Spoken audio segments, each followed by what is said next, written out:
I was standing outside the pawn shop in Hickory Falls, clutching my grandpa's old jazz guitar.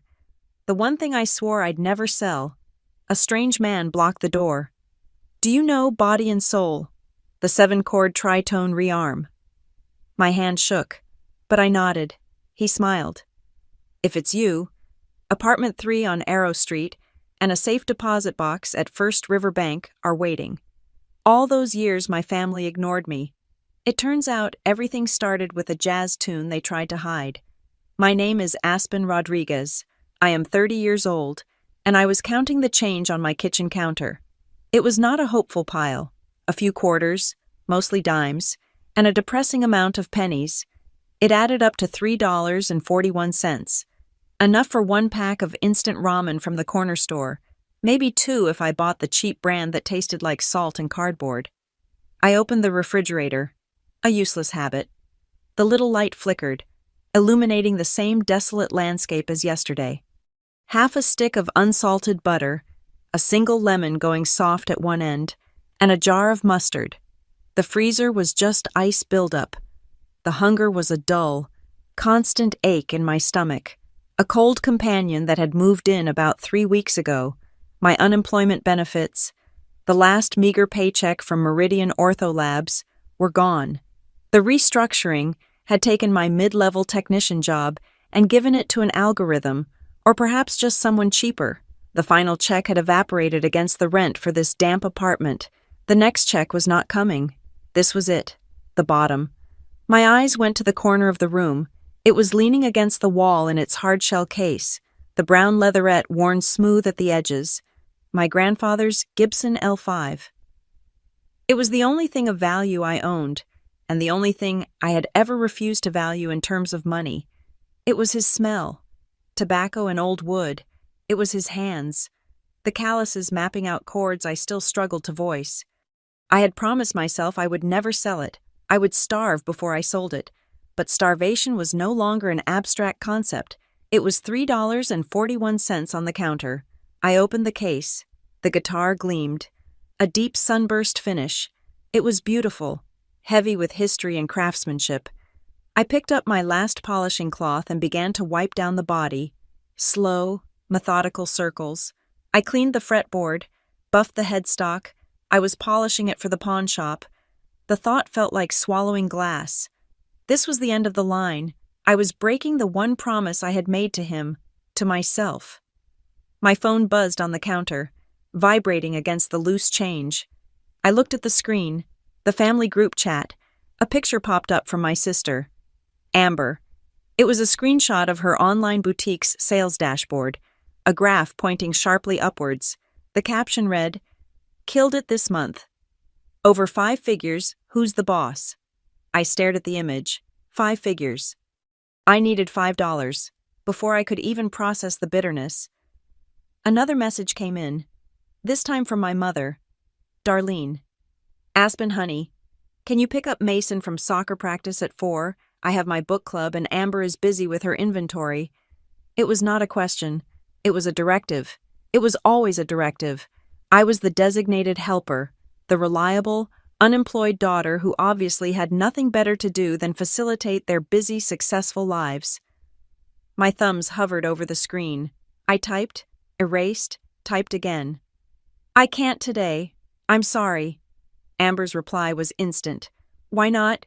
You are not busy." My stomach cramped. A mix of hunger and anger. I typed the truth before I could stop myself. "I'm having a really hard time right now. I lost the job. Remember, I have no money left. I am literally trying to figure out how to eat tonight." I sent it. The vulnerability hung in the air. Electric and sickening. The little bubbles appeared, then they stopped. The word "read" appeared under my message, from Amber, from Darlene, and then, nothing. The silence from them was louder than any rejection. It was confirmation. I was only useful when I was providing something. My need, my failure, was invisible, or worse, an inconvenience. I put the phone down. The last thread of hope that I could borrow $20, just to get through the week, snapped. I closed the guitar case. The clasps clicked shut, sounding final, like a coffin closing. The walk to Hickory Falls pawn and loan was only 6 blocks, but it felt like a marathon of shame. I carried the L5. Its weight was familiar, but today it felt like an anchor. Every person I passed felt like they knew. They knew I was a failure.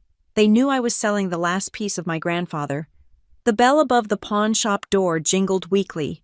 The shop smelled of dust, old electronics, and stale cigars. A man with a graying ponytail and small, shrewd eyes looked up from a disorganized counter. "Help you." I placed the heavy case on the counter. My voice was barely a whisper. "I need to sell this." He opened it. His bored expression flickered. It was a subtle shift, just a widening of the eyes, but I caught it. He knew exactly what this was. He picked it up, running his hands over it with a practiced air of skepticism. "Gibson L5, he said. "Old one. 1950s maybe? 1954, I said, my voice tight. "All original hardware." He turned it over, squinting. "Got a hairline crack here by the neck joint. See that? That kills the collector value." I knew about the crack. Grandpa called it a laugh line. It had been repaired by a master luthier in St. Louis 30 years ago. It did not affect the tone. "It's stable," I said. "The serial number is rare. It's from the first run of that specific inlay." He was trying to lowball me, but his eyes kept darting to that serial number. He was excited. He was trying to hide it. "These are hard to move," he sighed, putting it down. "Jazz boxes. Nobody plays this stuff anymore. Everyone wants a Strat or a Tele." He tapped his calculator. "Best I can do is $400 for a guitar worth $10,000, maybe more." "That's insulting," I said, my dignity flaring up. "Look, lady, it's a niche item with damage. $450, that's my final offer. Take it or leave it." I looked at the $450 he was implying. It was rent. It was groceries for months. It was survival. I was about to nod. I was about to say yes. My stomach ached. "She knows it's a 54. The voice came from behind me. It was deep, quiet, and steady. I turned. A man in a simple brown wool coat was standing by the amplifiers. He looked to be in his late 60s, with kind eyes and a face that looked like it had done a lot of listening. The pawnbroker's face soured. "This is a private transaction. She also knows that crack is a surface check, not a joint failure," the man continued, walking closer. He looked at me, ignoring the owner. "And she knows that serial number means it has the Alnico 5 pickups, not the P90s. He looked at me directly. His gaze was intense. "You know jazz?" Then, I was startled. Yes, my grandfather taught me." "Did he teach you body and soul?" I nodded. "Of course." "The rearm," he pushed, his voice dropping slightly. "The one with the tritone substitution on the bridge." My heart stopped. It was not just a question, it was a code. Grandpa Gus's signature. He taught it to me when I was 15, making me practice the bizarre, dissonant voicing until my fingers bled. He said it was the note that separates the listeners from the players. "The flat 9 voicing on the dominant," I replied, my voice shaking. The pawnbroker was lost. "Hey, are you buying something or not?" The man in the brown coat pointed to an old amplifier. "Plug it in. Play it." "I'm not doing a show," the broker snapped. "She plays it," the man said, pulling a thick wallet from his coat. He took out 5 $100 bills and placed them on the counter. "That's for your time. She plays. Now." The broker looked at the money, then at me. He shrugged and pointed to a dusty Fender Twin. My hands were trembling so badly I could barely get the guitar out of the case. I plugged in the cable. The amp hummed to life. I stood there, the familiar weight of the L5 against my body. I looked at the man. He nodded slowly. I took a breath and started. I played the intro to Body and Soul. My fingers were stiff from the cold and lack of practice, but they remembered. The muscle memory was deeper than the hunger. The pawn shop faded away. The smell of dust disappeared. There was only the sound, that warm, hollow body tone that sounded like my grandfather's voice. I got to the bridge. The difficult part. I played the progression, and then I did it. I dropped in the substitution, the dissonant, beautiful, aching chord that shouldn't work, but did, the tritone sub. I played through the rest of the verse, and just as I was about to hit the final resolving note, the man held up his hand. That's it. I stopped. The chord hung in the air. That's how he ended the phrase, the man said, his voice thick with emotion. He looked at me, and his eyes were kind. You're Gus's girl, aren't you? He was my grandfather, I managed. My name is Ralph Delaney, he said, extending a hand. I own the Riverside Club. Gus and I. We were best friends for 40 years. The pawnbroker, seeing his sale evaporate, grumbled. So, you buying the guitar or not? She's not selling it, Ralph said, his voice firm. He turned back to me. Gus made me promise. He said one day, you'd be at the end of your rope. He said you'd show up here, with this guitar. He said you'd be the only one who knew that chord. My mind was spinning. Knew what? Ralph reached into his coat pocket. He pulled out a thick, cream-colored envelope, sealed with dark red wax. It was heavy, old-fashioned. He gave me this 8 years ago, right before he passed, Ralph said. My instructions were specific. If a young woman matching your description ever tried to sell this specific L5, I was to ask her to play that song. If she played it correctly, if she knew the substitution, I was to give her this. He handed me the envelope. My name, Aspen Rodriguez, was written on the front in my grandfather's familiar, elegant script. I broke the wax seal. My hands were shaking so hard, I almost tore the paper. Inside, there was a single, heavy skeleton key. There was a folded piece of stationery. And there was a small, brass key for a safe deposit box. I unfolded the note. My dearest Aspen, it read, if you are reading this, you found your way. I told you the music would protect you. Do not sell the guitar. It's your compass. The large key is for the apartment at number 3 Arrow Street, the old guest house. The rent is paid. The small key is for box 412 at First River Bank. Go there, and remember what I taught you. When you hear jazz like it's your own blood flowing, you will know the way home. I read it twice. Arrow Street, First River Bank. I looked up at Ralph. He was smiling, a sad, proud smile. I looked at the pawnbroker. He was staring at the $500 on his counter. I looked at the guitar in my hands. I put the keys and the note into my pocket. I began to unplug the guitar. Hey, the broker said, what about my money? That was for my time, Ralph said, gesturing to the cash. Keep it. I carefully placed the Gibson L5 back in its case. I closed the clasps, but this time, the sound was different. It was not an ending. It felt like a lock opening. I was still hungry. I still had only $3.41 to my name. I was still unemployed, and my family still thought I was a ghost.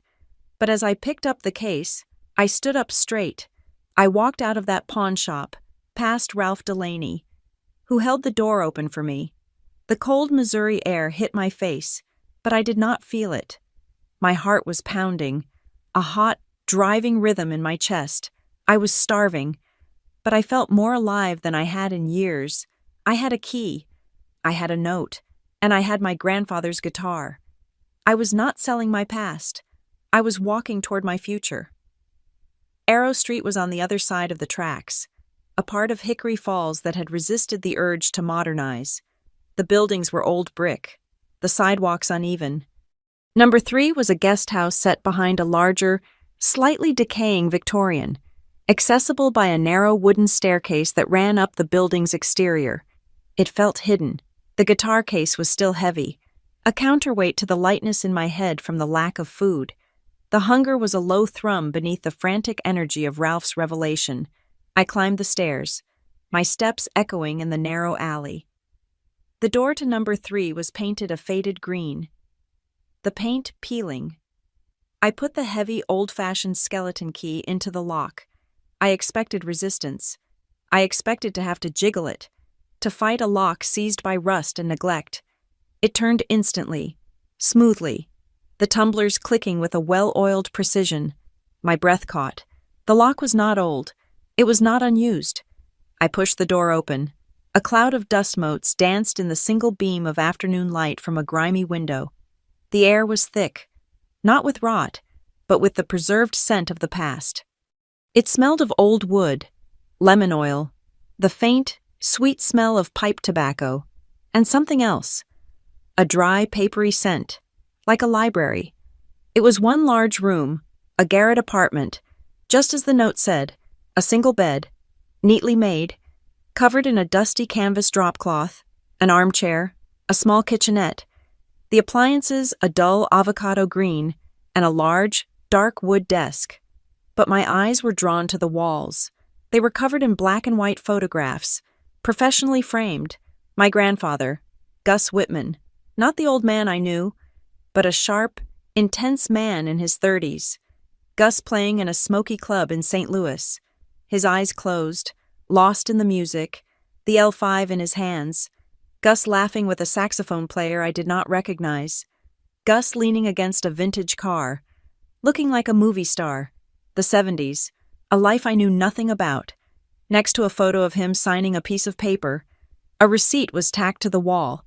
It was a statement from First River Bank, dated 3 months ago. The account was in the name of G. Whitman, my grandfather, but he had been dead for 8 years.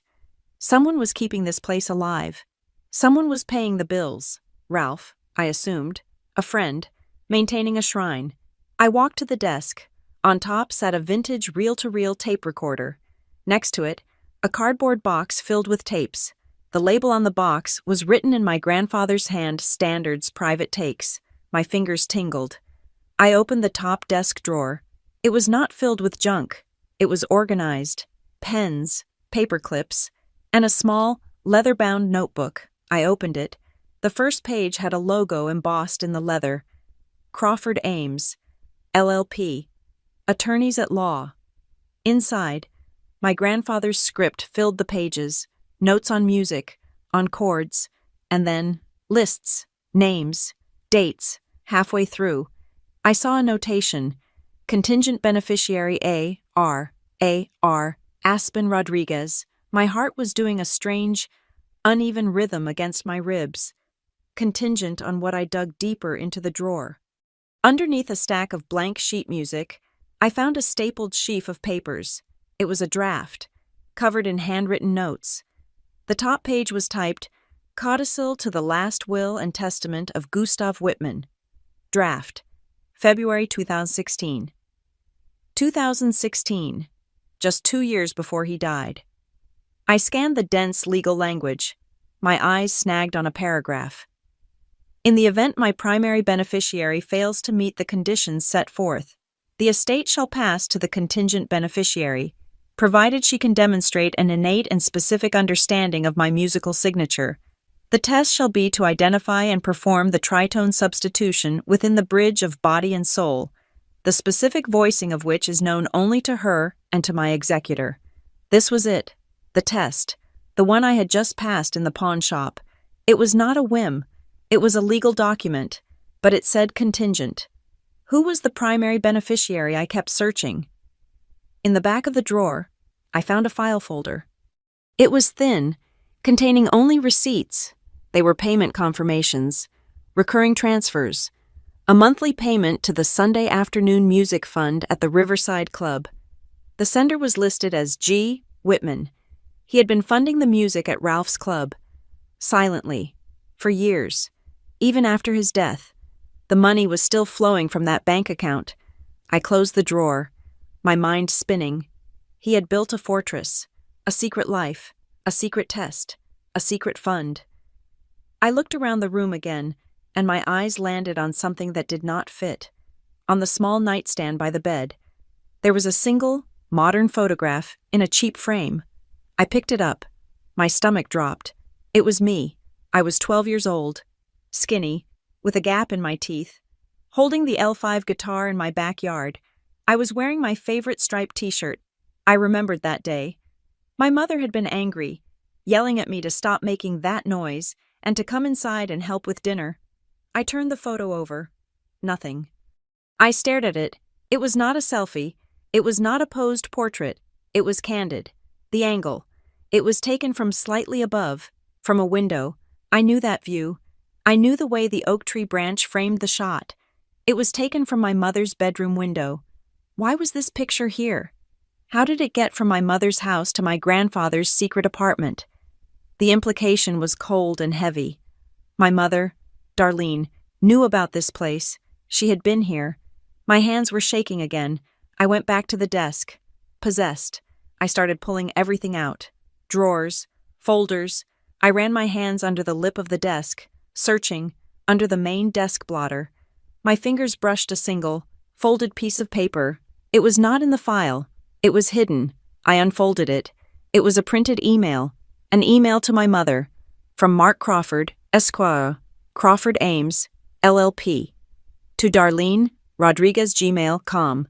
Date, October 14th, 2016. Subject, Estate of Gustav Whitman, Certified Packet.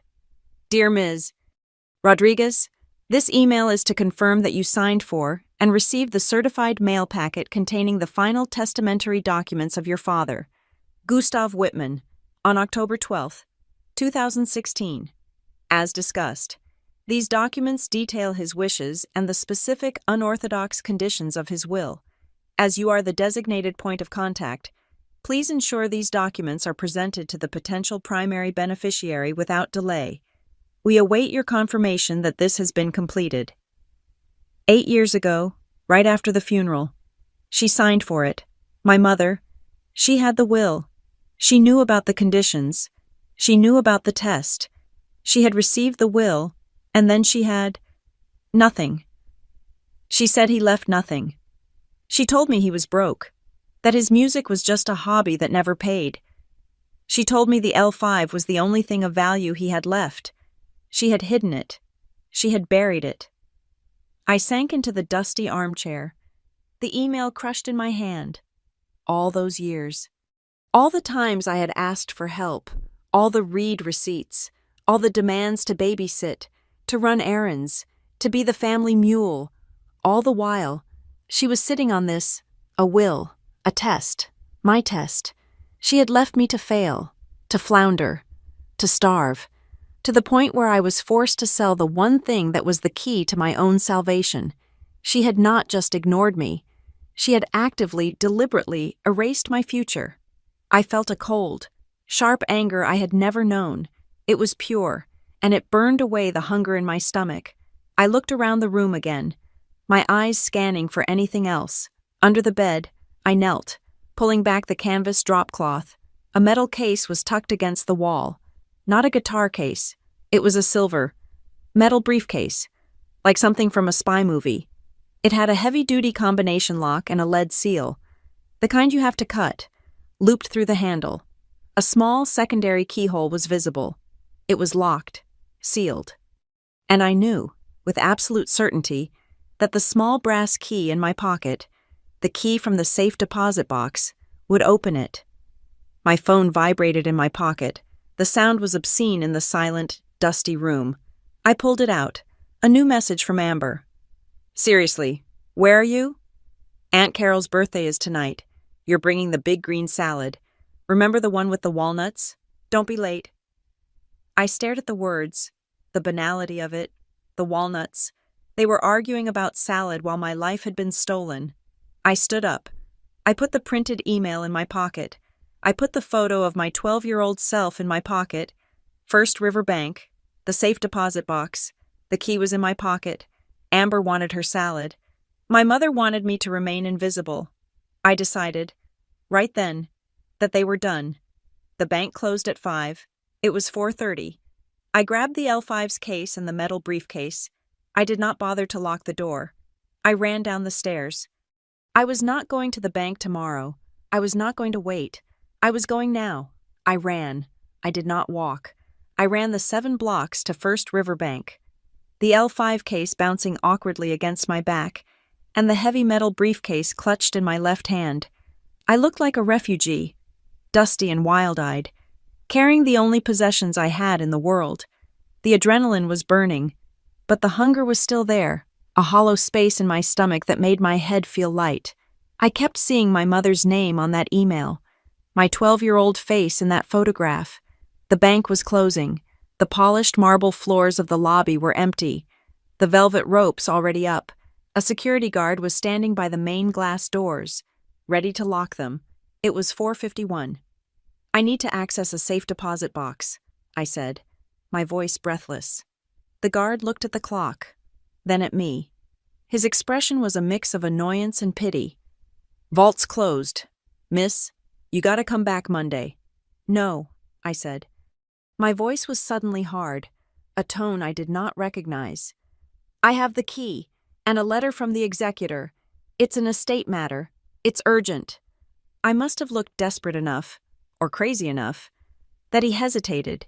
He motioned to the vault manager's desk, where a woman with severe black hair was packing her briefcase. "Ms. Davies, this lady says it's an emergency. Estate." "Ms." Davies looked up, her disapproval obvious. I looked like I was there to rob the place, not access a vault. "We close at 5, she said, her voice crisp. I walked to her desk. Ignoring the guard, I put the heavy skeleton key on her polished mahogany desk, then the small, brass safe deposit key, and finally, the wax-sealed envelope Ralph had given me, the one with my name on it. "Box 412, I said. "The owner is Gustav Whitman. He is deceased. I am the contingent beneficiary. This letter authorizes my access, and I have the key." Her eyes flickered over the items, the old key, the heavy paper. This was not a standard transaction. She sighed, took off her glasses, and sat back down. "Access to a deceased holder's box is highly irregular. It requires the executor, or a court order. The executor sent me. His name is Ralph Delaney. You can call him." She looked at me, then at her computer. She typed, "The box holder is listed as G. Whitman, the contingent trustee. The only other person authorized for access is indeed a Mr. Ralph Delaney." She looked up. "You are not Mr. Delaney." "He sent me," I repeated. He said I passed the test. Please, just call him. He's expecting it." "Ms." Davies stared at me for a long, silent moment. Then she picked up her phone and dialed a number from the screen. "Mr. Delaney. This is Judith Davies at First River Bank. I have a young woman here. A Ms. Aspen Rodriguez. Yes, she has the key for 412, Mr. Whitman's box." Her face changed. The stern disapproval softened into confusion, then respect. Yes, I see." She played the chord. "Yes, sir, I understand. Yes, the authorization code is on file." She hung up the phone and looked at me as if I were a different person. "My apologies, Ms. Rodriguez. Right this way." She led me through the silent lobby to the massive, circular vault door. It felt like walking into a tomb. She used her key, then directed me to insert mine. There was a heavy, satisfying thunk, and she pulled a long metal box from the wall. "Box 412. "The private viewing room is just here," she said, ushering me into a small beige cubicle with a desk, a chair, and a privacy door. "Take all the time you need. I will be outside." She slid the box onto the desk and closed the door, leaving me alone. My heart was pounding so hard I could hear the blood in my ears. I lifted the lid. It was not full of gold or cash. It was full of paper. It was an arsenal. On top was a thick, legal-sized document, bound in a blue cover. Codicil to the last will and testament of Gustav Whitman. It was not a draft. This one was stiff, official. I opened it. The notary seal was raised, embossed into the paper. It was real. It was executed. Beneath it was a small micro-cassette recorder. A label in Gus's handwriting read, "For A.R., play this first." I pressed the play button. His voice filled the small room. Not his old, frail voice, but his strong, mid-70s recording voice. Gravelly, warm, and clear. Aspen, the tape hissed. If you are hearing this, you are in. You passed the test. I knew you would. You're the only one who ever really listened. Don't trust them, kid. Don't trust any of them. Your mother, your sister. They hear noise. You hear music. There's a difference. This box contains the truth. Use it. Don't let them take your sound. The tape clicked off. I was shaking. They hear noise. You hear music. Next, a single, silver USB flash drive. It was labeled Blue Crown. Beside the drive was another handwritten note, the same stationery as the one in the envelope. My Aspen, if you're here, the music saved you. Don't you dare sell that guitar because you're hungry. Jazz will feed you. It was always meant to. I made sure of it. Play true. Gus. Tears pricked my eyes. But the anger was stronger. I put the note aside. At the very bottom of the box was a thin manila envelope. It was not sealed. I pulled out the contents. It was a bank document, a confirmation of receipt from First River Bank's trust department. It stated that a packet containing sensitive estate and testamentary documents had been handed over to a certified USPS courier for delivery to the designated family contact, Ms. Darlene Rodriguez, on October 12, 2016. Stapled to it was the proof, a grainy black and white photocopy of the USPS delivery slip, the tracking number, the date, and the signature. Darlene Rodriguez. It was her, unmistakable. The looping, self-important D, the sharp, dismissive R, the signature I had seen on every birthday card, every permission slip, my entire life. She had it. She had the will. She had the codicil. She signed for it 8 years ago, held the physical documents in her hand, and then she buried it. She told the lawyers I lost contact. She told me my grandfather was broke. My breath was coming in short, sharp gasps. This was not negligence. This was not an oversight. This was intentional. This was theft. I looked at the silver USB drive. My hands were steady now. The anger had burned away the shakes. The viewing room had a small, old-fashioned desktop computer built into the desk for client convenience. It was ancient, but it had a USB port. I plugged in the drive. A single folder appeared on the screen, Blue Crown Publishing. I clicked it. Inside, 2 files. The first was Royalty Statements Master. It was a spreadsheet. I opened it. My eyes scanned the columns. Quarterly royalty payments for Composition Catalog. G. Whitman. 2017. Q1. $4,200. 2017. Q3. $5,100. 2019. Q2. A spike. A commercial placement. $78,000. 2021. 2022. The numbers were consistent. 4 figures, sometimes 5. The most recent statement. Last month, $112,400. The total in the account, untouched, compounding, was well into 6 figures. I felt dizzy. This was the money he was using to pay the rent on the garret, to fund the club. It was just sitting there. I closed the spreadsheet. My hand was on the mouse, hovering over the second file. Acquisition Offer Draft Blue Crown PDF. I opened it. My brain struggled to process the language. Hereby offers to purchase the complete collected works, including all publishing and master recording rights, of the catalog of Gustav Whitman.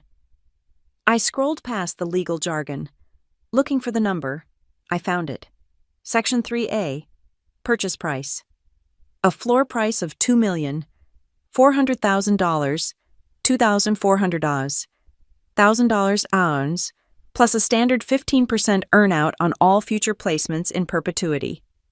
$2.4 million. I stopped breathing. It was a draft. Waiting for one signature. The line at the bottom was blank. Typed, heir and beneficiary, me. I felt a sudden, cold clarity. I knew what I had to do. I pulled out my phone. I went to the leather notebook from the garret. Crawford Ames, LLP. I dialed the number. A crisp voice answered. Crawford and Ames. How may I direct your call? My name is Aspen Rodriguez. I need to speak to someone about the estate of Gustav Whitman. A pause. One moment, please. I was put on hold, forced to listen to a bland classical piece. A new voice, a paralegal. Picked up. Ms. Rodriguez, I'm pulling the Whitman file. Yes, I see it here. Ma'am, that file was closed in 2017. It was closed in error, I said, my voice steel. Sir, the notes say, let me see. Primary beneficiary declined to execute, and the contingent beneficiary. Family member reported she was unreachable, had moved away, and lost contact. The file was archived. Lost contact. I had lived in the same zip code my entire life. That information is fraudulent, I said. I am Aspen Rodriguez. I am the contingent beneficiary. I am in possession of the notarized codicil from 2016, the USB drive with the Blue Crown acquisition offer, and the USPS proof of receipt showing Darlene Rodriguez signed for the original will packet 8 years ago and concealed it. The silence on the other end was absolute. I see, the paralegal said finally, his voice entirely different. Mr. Crawford is retired, but Ms. Ames is the senior partner. She is in court this afternoon. Book me for the first available slot tomorrow, I said. This is an emergency consultation. My family is actively interfering with a multi-million-dollar estate. That would be 8 a.m., he said, regarding the retainer fee. Check the file, I interrupted. My grandfather set up an escrow account for contingent execution. Check that. Another pause. More typing. You are correct. An escrow account is active. The consultation will be covered. We will see you at 8 a.m. Ms. Rodriguez. I hung up. I systematically pulled the documents from the box. The notarized codicil, the handwritten note, the bank receipt, the USPS photo. I put them, and the USB drive, into my empty backpack. It felt like loading a weapon. I put the micro-cassette recorder in my pocket. I left the empty box, put the lid back on, and walked out of the viewing room. Ms. Davies looked up. All set. Yes, I said. Thank you for your time. I walked out of the vault. I walked across the cold marble floor. The guard held the door for me as I stepped out into the evening air. My phone buzzed. A text. From my mother. Aspen, Amber says you're ignoring her. I need the recipe for your aunt's favorite pecan pie. The one you made last year. Send it over. Honey. And don't forget the salad. I looked at the screen. The pecan pie. The walnuts. The casual. Profound. Breathtaking cruelty of it. I did not text back. I put the phone in my pocket. I looked up and down the street. The hunger was still a sharp pain in my gut, but for the first time in my life, I felt powerful. My phone rang. A call. Ralph. I picked it up. I'm out, I said. You got it. You saw it all. I did. Ralph, it's $2.4 million. And she hit it. A heavy sigh on the other end. I figured it was something big. Gus never did things by half. Now you listen to me. Aspen, don't go to your apartment. Don't call them. Don't answer their texts. This isn't a family squabble anymore. This is war. I have a meeting with Ms. Ames tomorrow at 8 a.m., I said. Good. Crawford and Ames are the estate lawyers. They're thorough. But they're slow, Ralph said. You need someone else. You need a shark. And you need a witness for tonight. I'm calling someone. Meet me at the Riverside Club. Use the back entrance. 1 hour. He hung up before I could reply. I zipped the backpack tight. I adjusted the strap of the L5 on my shoulder. I still had $3.41 in my pocket. I was still starving. But I did not turn left toward my apartment. I turned right, toward the river, toward the club. The fight was on. The back alley of the Riverside Club smelled of damp brick, stale beer, and the faint, sweet aroma of barbecue from the restaurant next door. It was a comforting smell, a real smell. The alley was lit by a single, yellow bug light above a heavy steel door. I knocked. The rhythm Ralph had taught me when I was a kid. Tap, tap to tap. The door opened immediately. Ralph stood there, his face grim but kind. "You made it," he said, pulling me inside, out of the dark. "You okay? You look like you've seen a ghost." "Ghosts?" I said, my voice hoarse. "And lawyers." The guitar case felt like it weighed 1,000 pounds. The metal briefcase was cold against my hand. The club was dark. The main stage was lit by a few dim, amber-colored spotlights, illuminating a ghost map of microphone stands and coiled cables. The chairs were stacked on the tables, all except for one in the very center of the room. A woman was sitting at that table. She was not what I expected. She was not old or severe.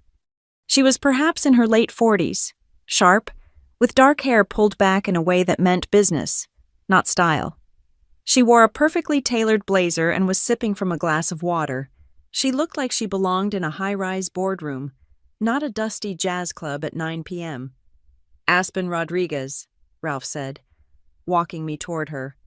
"This is Marta Quinn. Marta is the best probate litigator in Missouri. She specializes in contested estates." Marta Quinn did not stand. She just watched me approach, her eyes flicking from my face to the guitar case, then to the metal briefcase. She was assessing. "Ms. Rodriguez," she said. Her voice was clear, measured. "Ralph has explained the situation. You've had quite a day." "I'm still processing," I said. I set the metal briefcase on the table. "I have the codicil from the bank, the real one, and a USB drive. And this." I indicated the briefcase.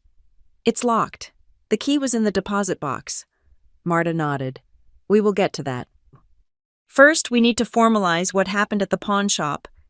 She opened her own sleek briefcase and pulled out a fresh legal pad and a high-end fountain pen. "The codicil your grandfather wrote is unique," Marta said. "It's an execution test. It's brilliant. Actually, most wills rely on witness testimony. He created a living witness test that only the true heir could pass. But a story about you playing in a pawn shop won't hold up in court. We need to create a formal record. Tonight. Now." Ralph had moved to the stage. He switched on an old Fender Vibrolux amplifier. It hummed to life, a low, warm sound. "Marta is here to serve as an independent, expert witness," Ralph explained, his voice echoing slightly in the empty club. "She has already reviewed a copy of the codicil I had on file. She knows the language. She knows the test." "What I am about to do," Marta said, clicking her pen, "is create a sworn affidavit. I am witnessing you, Ms. Rodriguez, attempt to fulfill the primary condition of the codicil. The club's security cameras are recording, time-stamped, to verify the event. Please, proceed to the stage." My legs felt hollow. The hunger was making me dizzy. I had not eaten since. I could not remember. Yesterday, a piece of toast. "Ralph," I whispered. "I haven't eaten. My hands are shaking." Ralph looked at me, his eyes full of concern. He hurried behind the bar and came back with a glass of orange juice and a small bag of salted peanuts. "Get this in you," he ordered. "The sugar will help. We need your fingers to work." I drank the juice so fast it hurt my throat. The rush of pure sugar was immediate, a jolt to my system. I tore open the peanuts, my hands still trembling, and ate them. "Okay," I said, taking a deep breath. "Okay." I walked onto the small stage. It was made of worn planks of wood, scarred by decades of amplifiers and drum kits. This was where Gus played. I opened the L5's case, took out the guitar, and plugged the cable into the Vibrolux. The warm hum of the amp felt like a heartbeat. I looked out at the two of them, Ralph, standing by the bar, his arms crossed, Marta Quinn, sitting at her table, pen poised over the paper, waiting. I put my fingers to the strings. I took a breath. I played body and soul. I played it differently than I had in the pawn shop. This was not a desperate plea. This was not a tremor of recognition. This was a statement. I played it the way Gus taught me, with the subtle rhythmic pulls, the breath between the phrases, The notes filled the empty, smoky room. The sound was beautiful, deep and rich, the way the guitar was meant to sound, amplified and alive. I reached the bridge. My mind was clear. The sugar and the adrenaline had formed a sharp, focused point. I played the progression, and then I played the chord, the tritone substitution. I let it hang in the air. That complex, dissonant 13-flat-9 voicing. It was Gus's signature, his fingerprint. It was the sound of loving jazz so much that you were willing to break the rules to make it beautiful. I played through the rest of the song, ending on the final, resolving note. The sound faded into the hum of the amplifier. Silence. Marta Quinn did not look up. She was writing, her pen moving quickly, furiously, across the legal pad. After a long moment, she stopped. She clicked the pen. She looked up at me. Her face was no longer assessing. It was impressed. "Thank you, Ms. Rodriguez. You can come down." I unplugged the guitar, my hands shaking again, the adrenaline starting to recede. I walked back to the table. Marta tore the sheet of paper from the pad. "I will type this up formally and have it notarized by 8 a.m. tomorrow," she said. "But this is the text." She read aloud. "On this date, I, Marta Quinn, attorney at law, did witness Aspen Rodriguez perform the composition Body and Soul. Upon reaching the bridge, the performer did execute the specific harmonic substitution described in the codicil of Gustav Whitman. The performance included the specified 13-flat-9 voicing over the dominant chord. The execution was flawless and matches the legal criteria set forth. The performance was recorded by Club Security Systems. Time code 1642. Military time. She turned the pad around for me to see. It was real. "One more thing," Ralph said. He went behind the stage and came back carrying the reel-to-reel player from the garret. He placed it on the bar. "This was in the apartment. Standards. Private takes." He threaded the old tape, his movements practiced. He hit play, the speakers hissed, and then Gus's voice, the one from the microcassette, filled the club. "This is the test," his voice crackled. "The real one. Darlene will never get this. Amber won't. They don't listen. But Aspen, she listens.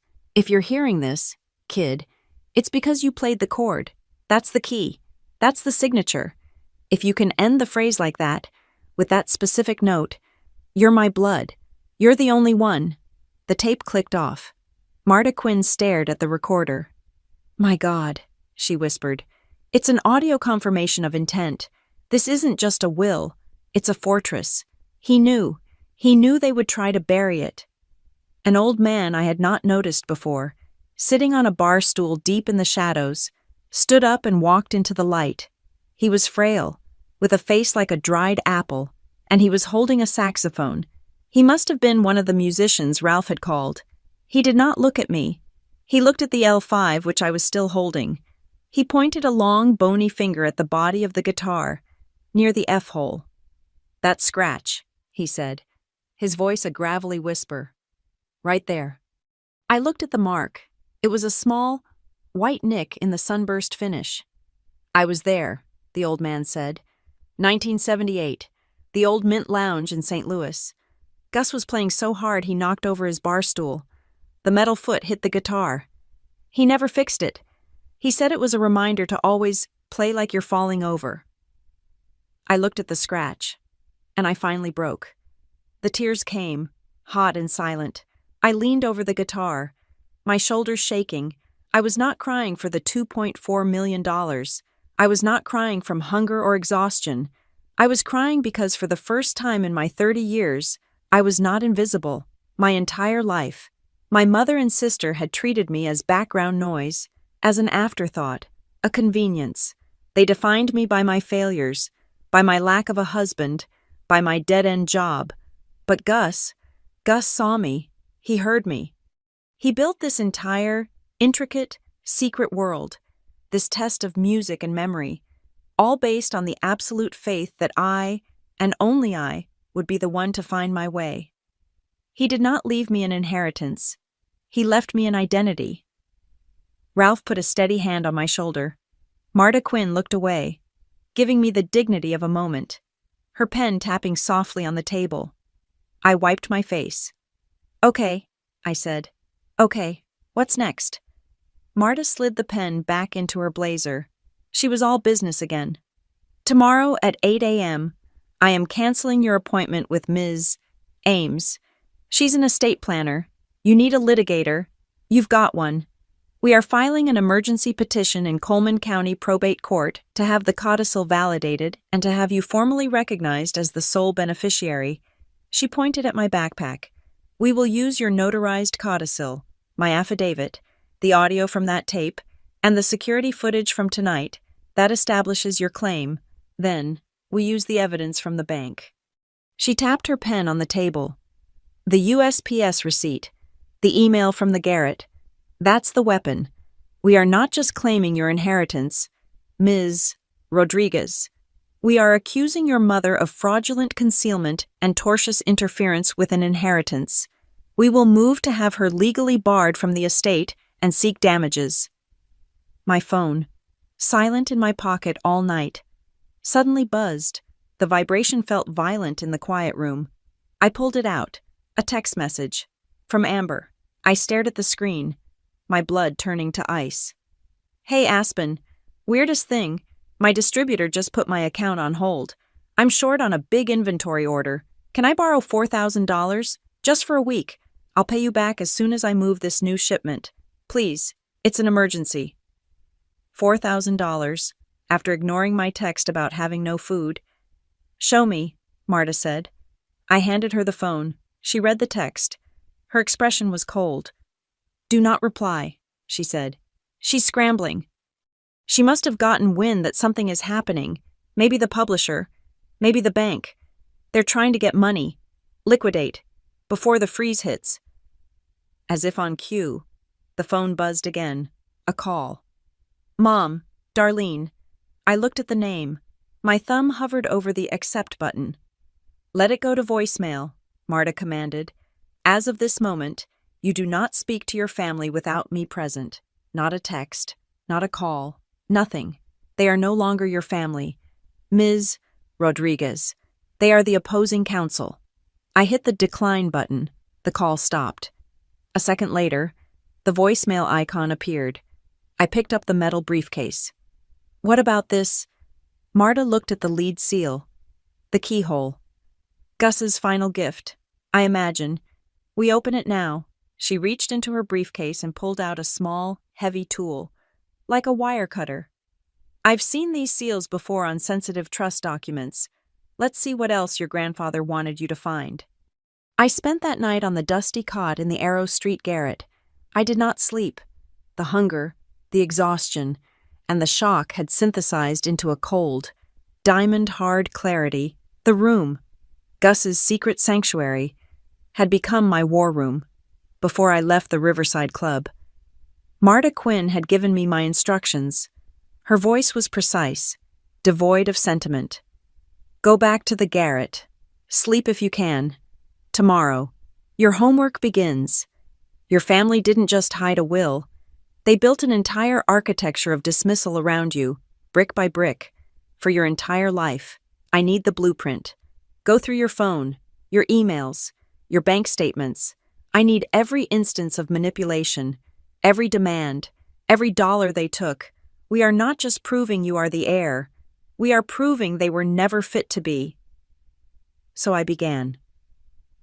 At dawn, I sat at my grandfather's dark wood desk, my laptop open, my old phone plugged into the wall. Charging. I opened the group chat. The chat name was Family.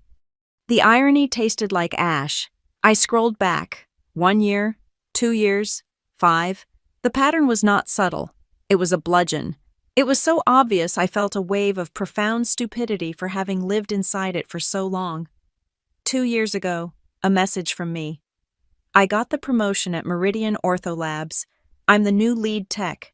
The blue read receipts appeared almost instantly. Read by Darlene, read by Amber. And then, nothing. Not one congratulations, Not a single thumbs up emoji. The conversation was buried an hour later by Amber posting a picture of her new shoes. I scrolled down. Last year. A message from me. My car blew up. The transmission is shot. I am going to be really tight this month. Might need help with the utility bill. Read by Darlene. Read by Amber. Silence. 2 days later, a flood of texts from my mother. Aspen, I need you. Your cousin is flying in. I need you to get her from the airport at 5 p.m. I have my hair appointment and Amber is at a trunk show. It was not a request. It was an assignment. My needs were met with silence. Their needs were my emergencies. It was a one-way street, and I was the only one paying the toll. I opened my old bank statements from my time at Meridian. My salary was respectable, $48,000 a year. I looked at the transfers. Transfer to Darlene, $300. Transfer to Amber, $500. It was constant, a steady bleeding. They called it contributing. They called it helping the family pot. But the pot was a sieve, and the money only ever flowed out of my account and into theirs. My sister, with her 5-figure online boutique, never contributed. Her money was hers. My money was family money. I found the file for the credit card. 4 years ago. Amber, her eyes wide with manufactured panic. Aspen, I need this new inventory, but my credit is shot. Please, just co-sign on this one card. It's just a formality. I'll pay it off in 2 months. I was stupid. I was lonely. I co-signed. The default notices started 3 months later. She had maxed it out and vanished. To protect my own credit score, I paid. I paid $1,100 a month for 11 agonizing months. 11 months of instant ramen and expired milk so Amber could sell overpriced blouses. When I made the final payment, I texted her. It's done. I paid it off. Her reply. Great. You shouldn't have let it get that late. The interest almost hurt my score. No thank you. No apology. Just blame. I closed the banking portal. My stomach tight. I looked at the heavy skeleton key to the garret. I thought about the funeral. 8 years ago. My mother, Darlene, clutching a handkerchief. He left nothing. Aspen. She had wept. Just that old guitar in his dusty apartment. She had collected his keys from the hospital nightstand. I'll handle the cleanup. Honey, don't you worry your pretty head about it. She knew. She knew this place existed.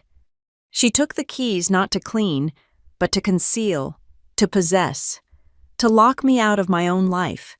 But if she had the key, why had she not changed the lock? Why did my key, the one from the bank, still work? I called Ralph. His voice was gravelly, awake before the sun. Ralph, I'm at the garret. I'm building the case for Marta. One question. If my mother had the keys 8 years ago, why wasn't the lock changed? Ralph was silent for a moment. Because she tried, he said. And she failed. Gus was smarter than that. The lease for the garret was never in his name. It was in the name of the Sunday Afternoon Music Fund, which I managed. The landlord only ever had my number, he continued. About 6, maybe 7 years ago, I got a call from the building manager. He said a woman named Darlene Rodriguez was there with a locksmith, claiming to be the next of kin and demanding the lock be changed. She said the apartment was part of her inheritance. The manager, God bless him, followed the rules and called me. I told him absolutely not.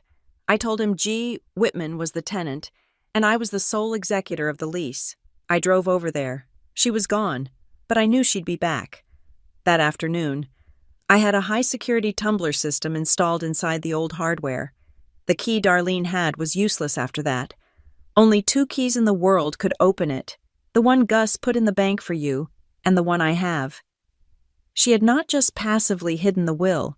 She had actively, physically tried to seize this property. The coldness in my chest spread. This was not a mistake. This was a conspiracy. I opened a new document on my laptop. I started the timeline. October 12th, 2016, 11:17 a.m. USPS certified mail. Tracking number ending in 9042. Delivered and signed for by Darlene Rodriguez. Source bank vault. USPS receipt. I needed to place her at the house. I went online. Public records. Insurance claims. My mother had filed a minor health insurance claim that winter, a routine checkup. The explanation of benefits was available on her provider's public portal. Appointment Dr. P. Allister. Date October 12, 2016. Time 2:30 p.m. She was home. She was in town. She was at the house that morning when the mail arrived, hours before her afternoon appointment. She could not claim she was away. October 15th, 2016. My own text message history. Me. Hey, Mom. Just checking in. Still so sad about Grandpa. Did he leave anything for us? Her reply. Sent 1 minute later. No, honey, nothing but some junk mail and old records. He was broke. It's just us now. Junk mail. I needed one more piece. I called Mrs. Galliano, our old neighbor, the one who had lived across the street from my mother for 30 years. Mrs. G, hi, it's Aspen Rodriguez. I know this is a very strange question. Do you remember the week after my grandfather Gus died 8 years ago? Oh, Aspen, honey, of course. Such a sad time. Your poor mother was so distraught. Do you remember her? Cleaning out his things? Or anyone else being at the house? Oh, let me think, she said. Yes, I do. It was a few days after the service. I was watering my hydrangeas. I saw your sister, Amber. She was leaving the house, carrying one of those silver metal briefcases, you know, like a lawyer, and she was carrying a very full, heavy-looking document bag. I asked if Darlene needed help, and Amber just smiled and said, No, we're just handling some of Gus's old business papers, just tossing out the trash. A metal briefcase, a bag of papers, tossing it. My hand was gripping the phone so tightly my knuckles were white. Thank you, Mrs. Galliano. That helps more than you know. I hung up. I spent the next 6 hours compiling every text screenshot of dismissal, every bank transfer of extortion, the 11 months of credit card statements, the timeline of the will's delivery, the public record of the doctor's visit, my time-stamped notes from the call with Mrs. Galliano. I cross-referenced every date, every dollar, every lie. It was 64 pages long. I saved the document as a PDF. I titled it Pattern of Dismissal. At 4 p.m., I emailed the file to Marta Quinn. Her reply came in less than 10 minutes. It was short. I have it. This is more than enough. Filing the emergency injunction to freeze the estate right now. She called me. Aspen, the petition is filed, she said, her voice sharp, energized. We are requesting an immediate temporary restraining order on all assets related to Gustav Whitman, including the Blue Crown catalog and all associated royalty accounts. They won't be able to sell the catalog. They won't be able to touch the money. By tomorrow morning, your mother and sister are going to wake up and find that every single door has been locked. What about Amber's text? I asked. The one for $4,000. That's why she sent it, Marta said, her voice cold. Blue Crown must have contacted her or Darlene as the family representative about the acquisition. Now, our petition has hit the wire. Their lawyer has informed them there is a challenge. She's scrambling. She's trying to pull liquid cash from the royalty account before the freeze hits. But it's too late. We just won the race. I hung up. The garret was silent, filled with the dust of the past. I had just declared war on my own blood. I felt a profound, hollow emptiness. I looked at the L5 leaning against the wall like a silent sentinel. I picked it up. I did not plug it in. I sat on the edge of the cot and just played. The acoustic sound was quiet, intimate. I played the scales he taught me. The complex, mathematical changes of giant steps, his own reharmonization of autumn leaves. The music was structural. It was a framework of logic and truth. My family's world was emotional quicksand, lies, and shifting definitions, but the music was real. A C major seventh chord was always C, E, G, and B. It was a foundation. My grandfather had not just taught me music, he had been teaching me how to build a backbone. My phone, which I had turned back on, buzzed on the desk. It was the group chat. Darlene. Aspen, I have been calling and you are not answering. This is extremely rude. Amber. Did you see my text? I am serious. Aspen, I need the $4,000. Where are you? Darlene. You forgot the salad for your aunt's party tonight. We had to buy one from the store. She was very hurt. You need to call me. Right now. I stared at the messages. The old conditioned guilt tried to rise up. The automatic impulse to apologize. To smooth things over. To send the pecan pie recipe. I thought about the 64-page document. I thought about the signature on the USPS receipt. My fingers moved over the keyboard. It was the hardest and simplest message I had ever written. I am busy. Do not contact me about chores or errands again. I hit send. The reply from my mother was instant. Busy with what? I turned the phone off.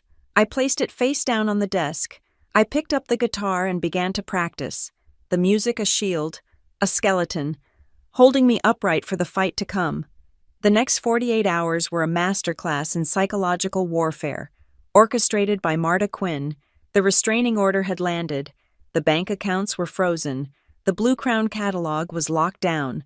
I knew this not because Marta told me, but because the silence from my family was replaced by a sudden, frantic, and entirely fraudulent wave of affection. You need to bait the hook, Marta had said on our morning call. They are panicked.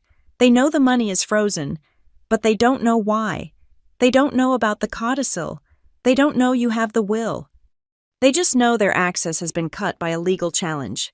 They will assume it's the publisher, or a creditor. They will not assume it's you. Not yet. You are still the wallpaper. So what do? I asked. You become visible, Marta said, but not as a threat, as a potential asset. Remind them you exist, but not why. Ralph had an idea.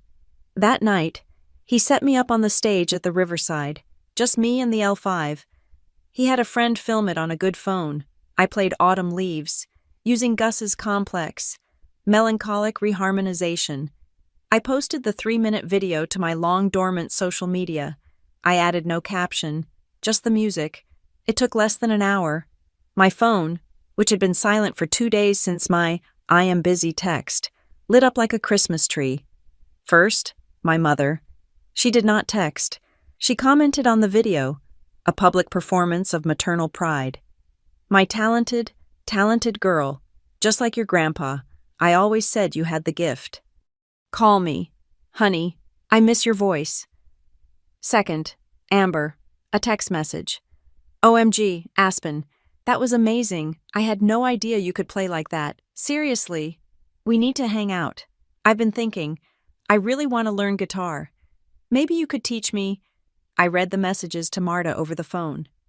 Good, she said, her voice cool. They're not apologizing. They're pivoting.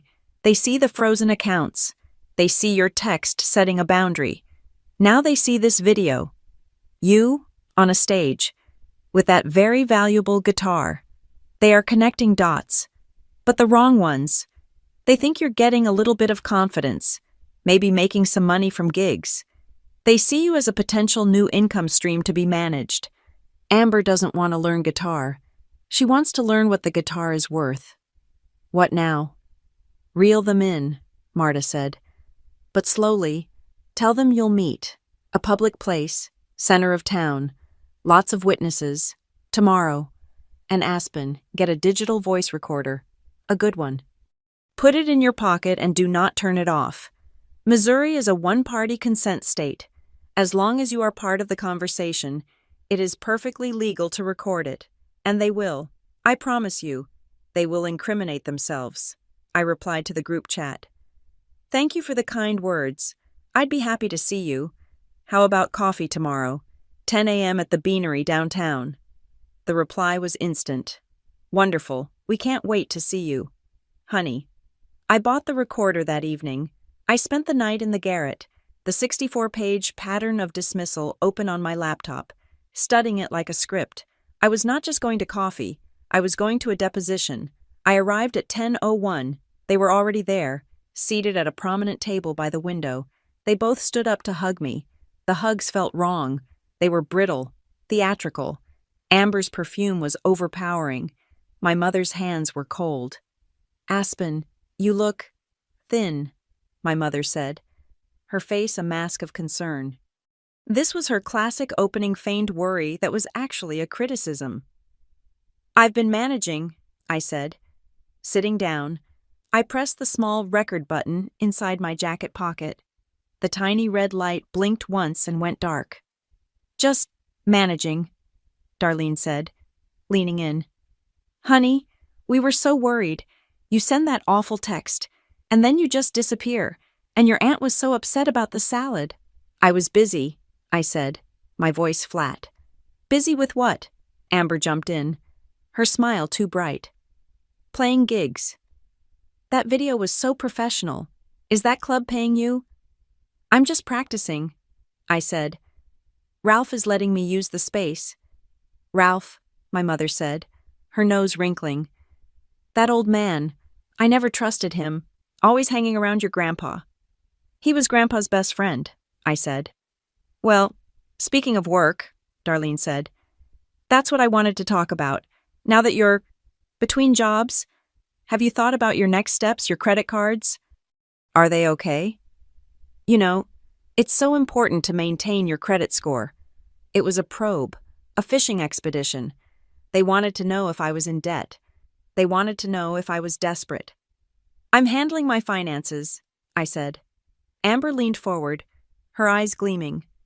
"That guitar, though, that's the real ticket. I did some research online. That Gibson L5, some of those sell for a lot. Like, a lot. How much is that one worth?" "Exactly." There it was. The real question, not how are you, but how much can we get? "I would never sell it," I said. "Don't be sentimental. Aspen," Amber said, waving her hand. "It's a piece of wood. If it can clear your debts and help the family, you should sell it. Mom and I could even help you find a buyer. We'd only take a small commission, say 10%, for our time." I looked at her. 10%. For selling the one thing that had just saved my life. "It's not for sale," I said. I took a sip of my coffee. It was bitter. "But speaking of Grandpa's things, I did find something interesting in the garret." They both froze. It was a subtle, microscopic change. My mother's hand stopped on its way to her coffee cup. Amber's smile tightened at the corners. "The garret," Darlene said, her voice a shade too high. "That dusty old room. I thought Ralph had all the keys to that place. I found a key," I said, which was true. "And I found some of Grandpa's old papers, letters, one, in particular, an old letter he wrote. I watched them. This was the move." My mother recovered first. She laughed, a brittle, sharp sound. "Oh, honey, your grandpa was always writing things. Nonsense. Mostly. Notes about his music. Probably nothing important." "I don't know," I said. I looked directly at Amber. "It seemed important. It mentioned his will." Amber dropped her spoon. It clattered loudly against the saucer. "His will," she said. She was pale. "What? What do you mean?" "He didn't have a will. He was broke." "There was nothing—" "That's what I thought, too," I said, keeping my voice mild. "But this was a letter about his will, about some papers he sent." My mother was staring at me now. Her eyes narrowed. The mask of concern was gone. This was the Darlene I knew, cold, assessing, dangerous. "What papers?" she said. It was not a question. "I'm not sure," I lied. "It was just a letter." "Well," Amber said, her voice unsteady. She was trying to laugh, but it came out as a gasp. "It doesn't matter. I mean, that letter, it was supposed to be gone. Mom and I, we cleaned all that stuff out years ago. We threw out all the trash." I held my breath. I looked at my mother. Her face was white with fury. She was staring at Amber, a look of pure, unadulterated rage. That letter, it was supposed to be gone. She had just confessed. She had just admitted, on tape, that they had reviewed his papers and had deliberately disposed of them. She had confirmed the concealment. It was the golden slip, the entire case. I did not react. I just nodded slowly. "Oh," I said. "You threw it out?" "Well, I guess I found another one. Then—" The tension at the table was so thick I could barely breathe. My mother stood up abruptly. "We're done here," she said. "Aspen, you are clearly not yourself. You're overtired. You're imagining things." "I'm not imagining anything," I said. "You call me when you stop this. This nonsense," she said, grabbing her purse. "Amber, we're leaving." Amber, still pale, scrambled to her feet. They walked out of the coffee shop without looking back. I sat there for a long minute, my heart hammering against my ribs. I reached into my pocket and felt the recorder. It was still warm. I turned it off. I sent the audio file to Marta from my phone before I even left the table. Her reply was a single sentence: "We got her." I went back to the garret. The adrenaline was wearing off, leaving me exhausted. I felt like I had just played a 5-set gig. That night, the attack came. I was asleep on the cot when a noise woke me. A scraping, metallic sound. It was coming from the hallway, down by the stairs. I crept to the door, my heart in my throat. I looked through the peephole. The hallway was dim, lit by a single, flickering fluorescent bulb, but I could see a figure, a person, hunched over, at the old-fashioned brass mail slot for my apartment. They were trying to pry it open with a screwdriver. I could not see their face, but I knew that beige coat. I knew the set of those shoulders. It was my mother. She was trying to break in. She was panicked. She knew I had found something, and she was trying to get it. I banged on the door with my fist. "Get out of here!" I yelled. "I'm calling the police." The figure froze. She looked up, startled, and I saw her face in the bad light. It was her, Darlene. She dropped the screwdriver, which clattered on the wooden floor, and she ran. I heard her feet pounding down the wooden stairs. I leaned against the door, shaking. I called Ralph. "She was just here. My mother. She tried to break in." "Stay put," he said, his voice hard. "I'm coming. And Aspen, the old landlord put a security camera in that hallway years ago, after a break-in on the second floor. It's old, but it records. I'll get the footage." He called back an hour later. "Got it," he said. "It's grainy as hell, but it's her, time-stamped, trying to pry open your mail slot. It's attempted breaking and entering. Marta is going to love this." He paused. "And one more thing. The chess game just got another player. I got an email this evening, anonymous, sent through a proxy server. What did it say? It was an offer to buy the G. Whitman catalog, all of it, for $300,000, cash. They said they heard it was in legal trouble, and this would be a quick, clean way out. They want to buy it cheap, before the court validates the will." "My family," I whispered. "They're trying to sell it out from under me." "Or a third party they've contacted," Ralph said. "Marta's already on it. She's issuing a preservation order to Blue Crown. Nothing moves. Nothing gets sold to anyone, at any price, until a judge says your name." I hung up. The room felt small, suffocating. My mother, my sister, strangers, thieves. I looked at the L5 case. I felt a sudden, desperate need to connect with the one person who had told me the truth.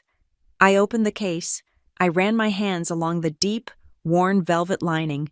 My fingers brushed against a seam that had come loose, deep inside the accessory pocket, tucked beneath the lining. My fingers hit something stiff. Paper. I pulled it out. It was a single, small piece of stationery, folded many times. It was not in an envelope. It was just hidden. A last-second thought. The handwriting was Gus's. It was shaky, written near the end. "My Aspen," it read. "They will try to tell you what you are. They will try to make you small. They hear the notes, but they don't hear the music. Don't ever let anyone tell you you're surplus. You're not the leftover. You are the whole song." I sank onto the cot, the note in my hand. He knew. He knew all of it. He knew them, and he knew me. You are the whole song. Coleman County Probate Court was not a grand hall of justice. It was a functional beige room that smelled of old paper, floor wax, and the stale anxiety of people waiting for their lives to be divided. The only sound was the rhythmic clicking of the court clerk's keyboard and the wheeze of the air conditioner. I sat at a heavy oak table, my back straight, my hands clasped in my lap. Marta Quinn sat beside me, her files arranged in perfect, militant order. Across the narrow aisle, my mother and Amber sat behind their lawyer, Grant Lyle. Darlene, my mother, was dressed in a conservative navy suit, her face arranged in a mask of grieving concern. Amber just looked angry, her arms crossed tightly. At 9 a.m. precisely, Judge Aria Bell entered. She was sharp, efficient, and had an expression of profound impatience. She looked like she had zero tolerance for dramatics. "We are here," Judge Bell announced, her voice cutting through the silence. "On the matter of the estate of Gustav Whitman, this is an emergency hearing to determine the validity of a codicil dated February 2016 and to address a petition for a restraining order on the estate's assets." Marta stood. "Your Honor, Marta Quinn for the petitioner, Ms. Aspen Rodriguez. We have submitted our evidence packet. It includes the original notarized codicil retrieved from the decedent's safe deposit box, my own sworn affidavit as an expert witness attesting to the fulfillment of the codicil's conditions, and a time-stamped, high-definition video recording of Ms. Rodriguez fulfilling those conditions." Grant Lyle shot to his feet. "Grant Lyle, Your Honor, representing Ms. Darlene Rodriguez, the decedent's daughter and next of kin. This entire petition is an absurdity. The so-called codicil is procedurally and emotionally unsound. It is vague. It is capricious. It attempts to enforce a sentimental whim, not a legal directive," he sneered. "A test to play a song. This is the very definition of an ambiguous error. It cannot be legally measured. It is unenforceable. We move to dismiss this entire circus." Judge Bell looked at Marta, her pen tapping. "He has a point, Ms. Quinn. Playing a song is a vague standard." "It would be, Your Honor," Marta said, her voice perfectly level, "if the decedent had not provided a specific, technical, and measurable definition, permission to play audio evidence labeled Exhibit B, recovered from the decedent's bank vault." The judge nodded. The clerk pressed a button. My grandfather's voice, gravelly and warm, filled the courtroom. The test, the 13-flat-9 voicing, the G in the bass, the tritone sub, the half-beat rest before the resolve. Lyle's smirk faltered. This was not sentimental whim. This was technical instruction. "I call Mr. Al Jones," Marta said, "the old sax player from the Riverside, the man who knew the scratch on my guitar," walked slowly to the witness stand. "Mr. Jones," Marta began, "you are a professional musician with over 50 years of experience." "Yes, ma'am. And you were present for the video recorded in Exhibit A, and you have analyzed the audio from Exhibit B." "I have. It's Gus's signature." "All right. The voicing he described on that tape is exactly what Ms. Rodriguez played, note for note." "We also submitted Exhibit C," Marta continued, "a digital waveform analysis comparing the audio from Mr. Whitman's private tape to the audio from Ms. Rodriguez's performance. They are, as you can see, a near-perfect match in structure, voicing, and timing. On the monitor, 2 sound waves pulsed, one green, one blue. They were mirrors. "But, Your Honor," Marta pressed on, "the defense argues this is a whim. We argue it was a necessary security measure. Mr. Whitman created this test because he knew his daughter, Darlene Rodriguez, would attempt to conceal his true wishes." "Objection," Lyle shouted. "Speculation." "Fact," Marta countered, holding up a new document. "Permission to submit. Exhibit D. A United States Postal Service certified mail receipt, dated October 12, 2016. It shows Ms. Darlene Rodriguez signing for and receiving the complete packet of testamentary documents from the estate lawyers at Crawford and Ames. The clerk placed the receipt on the overhead projector. My mother's looping, arrogant signature filled the screen. The entire energy of the room shifted. Judge Bell leaned forward, her eyes fixed on my mother. "Mr. Lyle," the judge said, her voice dangerously quiet. "Your client signed for the will packet 8 years ago, the same packet her counsel, and she herself, have claimed did not exist. Your Honor, my client was distraught. She received many papers, and she actively disposed of them," Marta cut in. "I call Mrs. Elara Galliano." Mrs. Galliano, my mother's old neighbor, walked nervously to the stand. "Mrs. Galliano," Marta asked, "do you recall the days following Mr. Whitman's funeral?" "Oh, yes, a very sad time. Did you happen to see Ms. Rodriguez or her daughter, Amber, at the house?" "Yes, I saw Amber. She was leaving the house, carrying a bag, a document bag. It looked like, and a metal briefcase. I asked if Darlene needed help, and Amber said, 'I remember it.' She said, 'No thanks, we're just tossing out Gus's old business trash.'"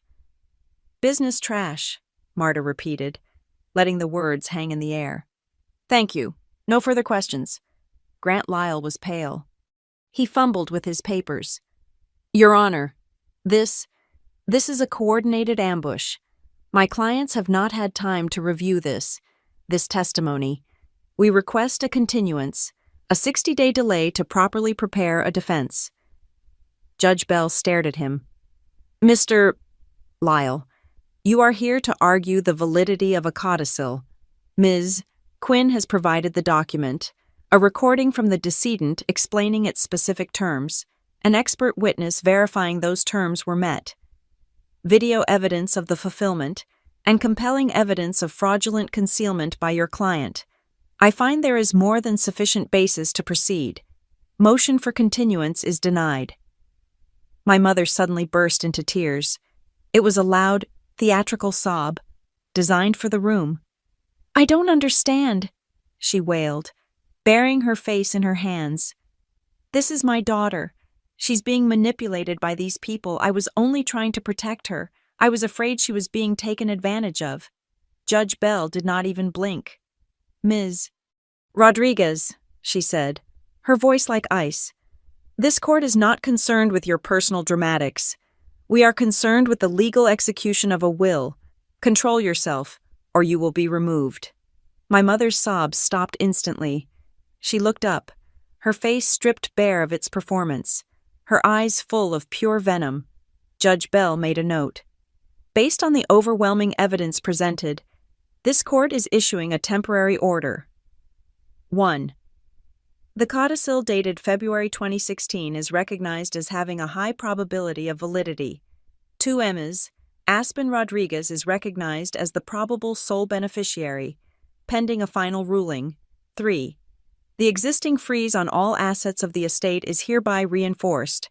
Any attempt to transfer, sell, or otherwise encumber the assets, including the Blue Crown Publishing Catalog, will be met with contempt charges. I trust you will explain the penalties for destroying evidence to your clients. Mr. Lyle," she looked at her calendar, "we will reconvene in 1 week for a final ruling and to address the counterclaims of tortious interference. We are adjourned." The gavel cracked. It was a victory, a temporary one. Marta packed her briefcase, her movements precise. "We won the battle," she said quietly. "But they have 1 week. Lyle will try to prove you're incompetent. He'll try to prove Gus was senile. He'll try to break the chain of evidence. We need one more thing, a final, unassailable piece of the puzzle, a knockout punch." As we stood to leave, my mother and Amber stormed past us, not making eye contact. My phone buzzed in my backpack. I pulled it out. It was a new email.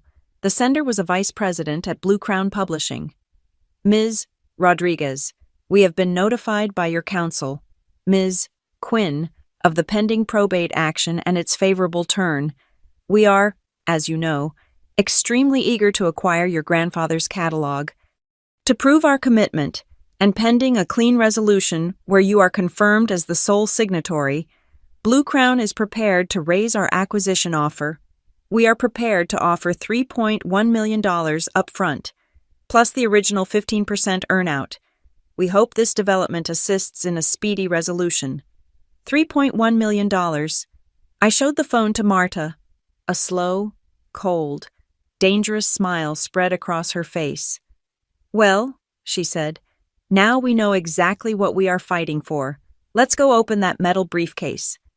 We walked back to the garret, the adrenaline of the courtroom fading, replaced by the electric hum of the $3.1 million offer. The victory was temporary, but the momentum was ours. Marta, Ralph, and I stood in the dusty room, the afternoon light cutting through the grime. All eyes went to the silver metal briefcase, the one my mother had tried to steal, the one Amber had been seen carrying out of Gus's house 8 years ago, dismissing it as trash. That, Marta said, pointing to the case, is the knockout punch. Mr. Lyle has 1 week to try and paint your grandfather as senile or you as an opportunist. That case holds the rebuttal. Let's open it. I took the small, brass key from my pocket, the key from the safe deposit box, the key that had survived 8 years of concealment. I knelt. The lead seal, the one Marta had noted, was still looped through the handle. Amber must have put it back on. A clumsy attempt to make it look undisturbed after she and my mother had looted it. I inserted the key into the lock. It turned with a heavy, precise click. I lifted the latches. The case hissed open. It did not contain money or gold. It was full of my grandfather's soul. On top, there were 3 thick, leather-bound notebooks. They were not diaries. They were harmony and composition journals. The pages were covered in his dense, meticulous musical notation, chord voicings I had only dreamed of, theoretical explorations, and complete, finished arrangements. Look at this, Marta said, pulling one out. She pointed to a page marked Private Takes, Standards. The song was Body and Soul, and there, at the bottom, in ink, was his full signature, Gustav Whitman. This is his author's signature, Marta said, her voice sharp with excitement.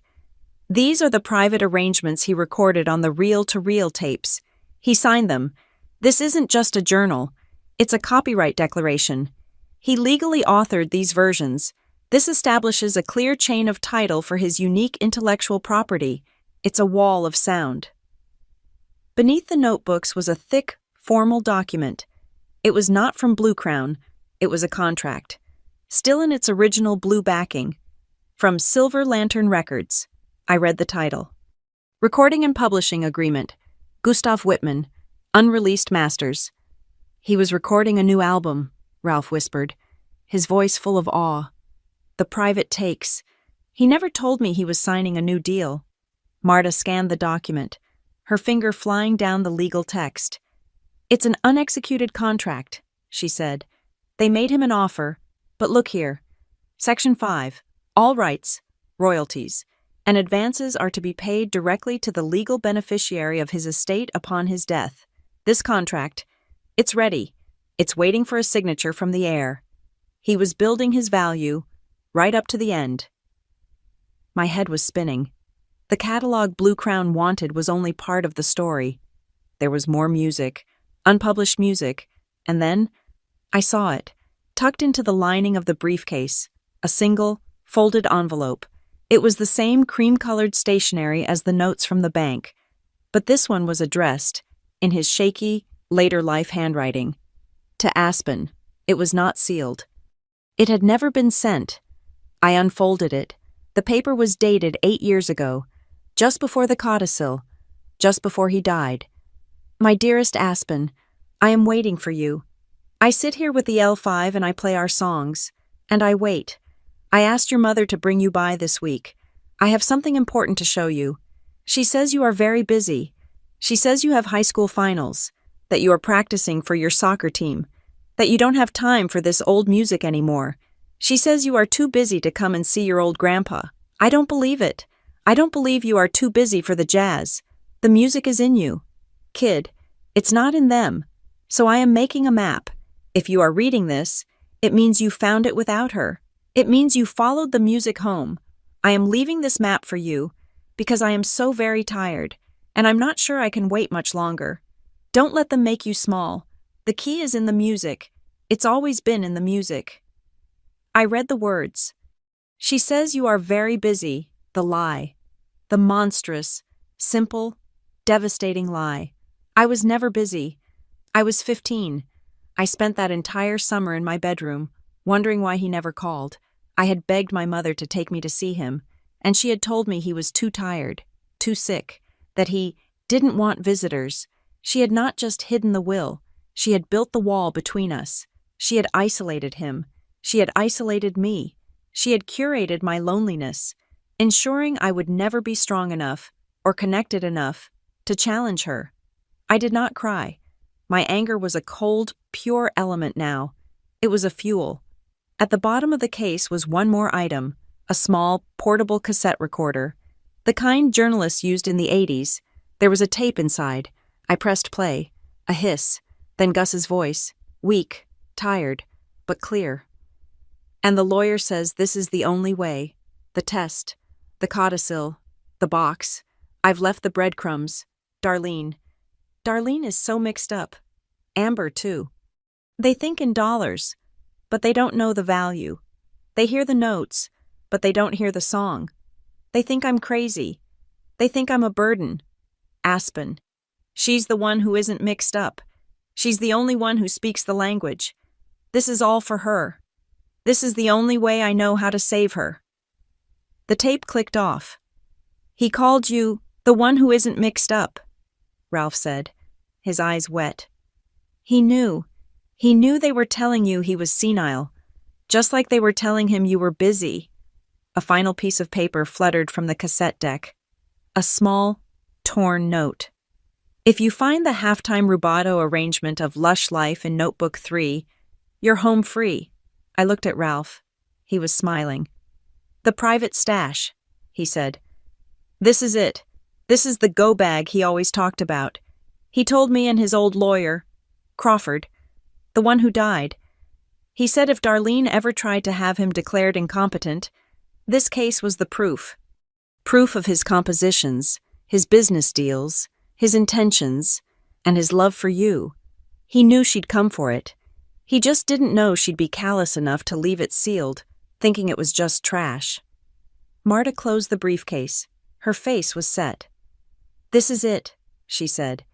This is the final, unassailable proof. We have the notebooks, which prove his intellectual property. We have the contract, which proves his sound mind and business acumen. And we have the letter and the tape, which prove his intent, his love for you, and the clear, calculated motive for your mother's concealment. She stood up. I will inventory every item. We will submit this as our final evidence. Grant Lyle can argue about sentimental whims all he wants. I'm going to bury him under a mountain of paper, copyright, and contractual law. The week waiting for the final hearing was the strangest of my life. I was no longer a ghost. I was a target. I was a plaintiff. I was the $3.1 million woman. I could not starve. Marta had advanced me $5,000 against the estate's escrow. The first thing I did was walk into a grocery store and buy a steak, fresh bread, real butter, and a bottle of wine. I ate at the desk in the garret, the taste of food so rich it made me dizzy. I was not hungry, but I was restless. You need to play, Ralph said. You're a musician, not a legal case. Get your hands dirty. That night, he put me on the stage at the Riverside. Not for an affidavit, for a real gig. The Sunday afternoon music fund set. This is Aspen Rodriguez, he told the small, respectful crowd. She's Gus Whitman's blood. Listen up. I was terrified.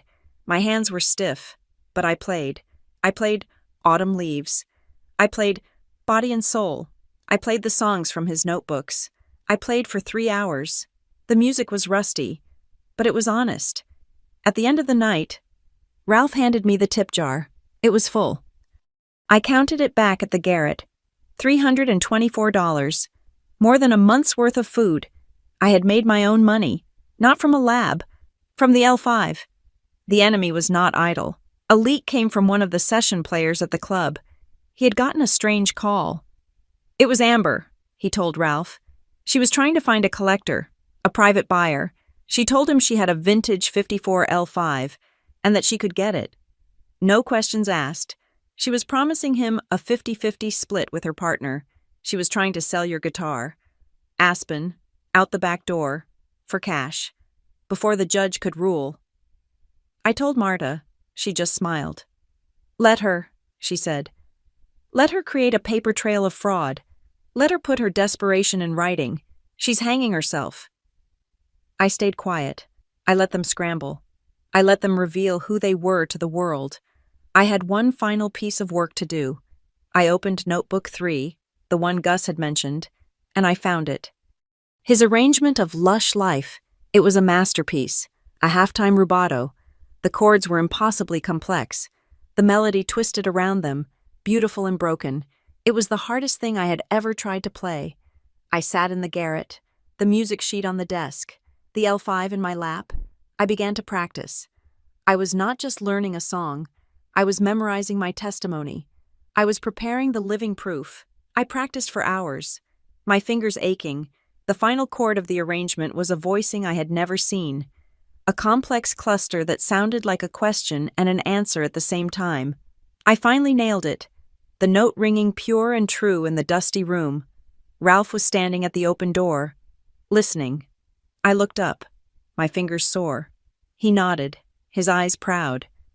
You're not selling your sound anymore, kid, he said. Your sound is buying you back. We were back in Judge Bell's courtroom. It felt different. The air was colder, sharper.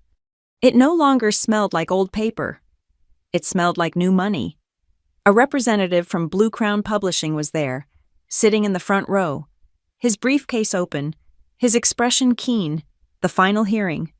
Marta stood, her voice crisp in the tense silence. Your Honor, before the defense presents its closing arguments, we wish to inform the court that a new acquisition offer for the Whitman catalog has been tendered. The offer from Blue Crown Publishing is now $3.1 million, up front. I heard a sharp intake of breath from across the aisle. Amber. My mother's hands gripped the edge of her table. This offer, Marta continued, includes the 15% earnout over 7 years, as previously discussed. Furthermore, per my client's stipulation, we have secured creative approval rights for any synchronization licenses related to film or television. We are prepared to accept this, pending your ruling. I have only one amendment to the term sheet, a strict anti-assignment clause. Grant Lyle, my mother's lawyer, shot to his feet. Objection. What is the meaning of this? This is prejudicial. Marta turned to him, her voice dropping a degree, losing all warmth. It means, Mr. Lyle, that this contract, this money, and these rights belong only to the signatory. They cannot be assigned, transferred, gifted, or willed to any other party, specifically, Darlene or Amber Rodriguez. It stops here, with the heir. Lyle's face was a blotchy red. He was losing, and he knew it. He turned to the judge, attempting a softer, more reasonable tone. Your Honor, my clients, Ms. Darlene Rodriguez, they are still family. They raised the petitioner. They were the decedent's only daughter. This is a family matter that has been twisted by outside counsel. He spread his hands wide, a caricature of fairness. We propose a simple, fair resolution, a family split, 50-50, 50% for Ms. Aspen Rodriguez, and 50% for her mother and sister, to heal the family, to put this to rest. The room was silent. He was offering to split the money they had tried to steal. Marta did not even look at him. She addressed the judge. Mr. Lyle is offering to heal the family with assets his clients fraudulently concealed for 8 years. He offers 50% of the money they were caught trying to steal. There is no legal basis for this. The codicil, which we have proven valid, names one heir, the contingent heir, Ms. Rodriguez, who passed the test. We do not accept. We reject it absolutely. Judge Bell nodded, her expression grim. Mr. Lyle, you are proposing a settlement for a case you have not yet won. Proceed with your defense, or are you conceding? I leaned over and whispered in Marta's ear. She nodded, a quick, sharp approval. Your Honor, Marta said, my client, Ms. Rodriguez, has one more stipulation for the estate, which she wishes to make public. She will be directing 3% of all future earnings, in perpetuity, to the establishment of the Gus Whitman Jazz Scholarship Fund, to be managed by the Riverside Club, ensuring that young musicians in Hickory Falls have the support her family denied her. Judge Bell actually looked impressed. She made a note. Lyle looked utterly confused. This was not about greed. That move, the giving away of her money, seemed to be the one that finally broke my mother.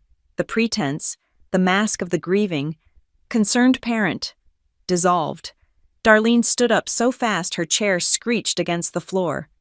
You, she screamed, pointing a trembling finger at me. You have no right. Ms. Rodriguez, Lyle hissed, trying to pull her back down by the sleeve of her blazer. No, she shrieked, her face purple, her eyes bulging. All this, the music, the lawyers, you think you earned this, you think you're special. If it wasn't for us, you'd be nothing. We fed you, we clothed you. If we hadn't raised you, where would you even get the music? The courtroom was stunned. A low, shocked murmur went through the gallery. She had just admitted it. She saw the music not as a gift, but as something she had provided, something she was entitled to. She saw me as her property, a failed investment that had suddenly struck oil. Judge Bell banged her gavel, the sound like a gunshot. Ms. Rodriguez, I warned you. Sit down, or you will be removed and held in contempt. My mother froze, then slowly sank back into her chair, her chest heaving. The mask was gone. All that was left was the raw, ugly resentment. Your Honor, Marta said, rising calmly into the toxic silence. Ms. Darlene Rodriguez just vocalized the core of our case, her belief that she is entitled to her daughter's assets. She concealed the will because she believed she deserved it more. Objection, Lyle yelled, finding his voice. My client is overwrought, Mrs. Quinn is putting words in her mouth. It's speculation. Then let us use her sister's words, Marta said. She nodded to the clerk. Permission to play Exhibit G, a legally obtained recording, one-party consent, from a meeting at the Beanery 3 days ago. Lyle's face went white. He knew nothing about this. My voice filled the room, tinny and small. I found an old letter. It mentioned his will. Then, Amber's voice, high and panicked. What I mean, that letter, it was supposed to be gone. Mom and I, we cleaned all that stuff out years ago. We threw out all the trash. It was supposed to be gone. The audio clicked off. The silence in the courtroom was absolute. Amber looked like she was going to be physically sick. Judge Bell leaned over the bench. Her voice was cold steel. Mr. Lyle, I am looking at a USPS receipt, Exhibit D, showing your client received the will 8 years ago. I have heard testimony she disposed of business trash. I have now heard a recording of her daughter confirming they intentionally disposed of documents. I will ask your client, Darlene Rodriguez. One time, under oath, why did you conceal the testamentary documents from the beneficiary? My mother opened her mouth. Nothing came out. She looked at Lyle. She looked at Amber. She stammered. It was junk mail. I didn't know. I was grieving. You grieve by trying to break into your daughter's apartment with a screwdriver? Marta asked, referencing the police report and the hallway security footage. Exhibit H. Lyle looked defeated. He slumped. Your Honor, he said, his voice weak. In light of this, my clients request a 24-hour recess to discuss a potential settlement. Judge Bell looked at the clock. It was 11 a.m. You have 2 hours. This court will reconvene at 1 p.m. for a final ruling. Do not be late. The gavel cracked. We stayed seated. Marta organized her papers. My mother and Amber, led by a shell-shocked Lyle, practically ran from the courtroom. I had to use the restroom. I had to stand. Marta nodded. Do not speak to them. I walked out into the corridor. They were waiting.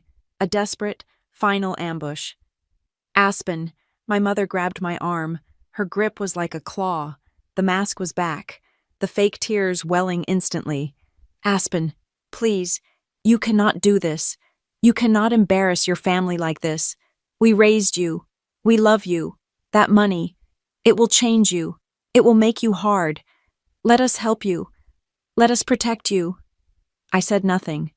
I just looked at her hand on my arm until she let go. Amber stepped up, her face pale and blotchy. Aspen, she's right. I messed up. I know I did. I was stupid. But I'll change.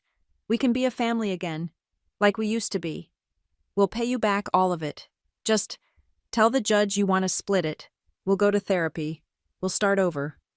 I looked at my sister, who was trying to sell my guitar last week. I looked at my mother, who had tried to break down my door. I pulled my arm free. Music doesn't trade for deceit, I said. My voice was quiet, but it cut through all their noise. It's over. I walked back into the courtroom, leaving them in the hallway. At 1 p.m., we were all seated. Lyle's table was silent. They were defeated. They had no moves left. Judge Bell entered. She looked at her notes.